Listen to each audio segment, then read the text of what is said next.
As Russia has tried to deploy the TOS-1A thermobaric multiple rocket launcher system near the Dnipro River, the short-range system carries a lot of firepower, making it very vulnerable to any sort of attack. This has Ukraine's drone army taken advantage of and destroyed many of these systems, as most of the time it has been a FPV drone. This time a drone came in and dropped some ordnance with the usual pinpoint accuracy, causing the loaded system to burst into flames, as the chain reaction isn't far behind, as so many rockets are stacked together. The system erupts in a massive explosion, throwing a massive fireball up, most likely taking the drone with it.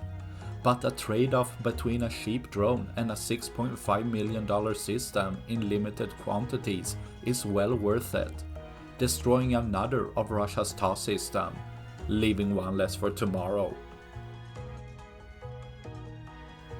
That's all I had for this video. Please like and subscribe for more. Thanks for watching. Bye.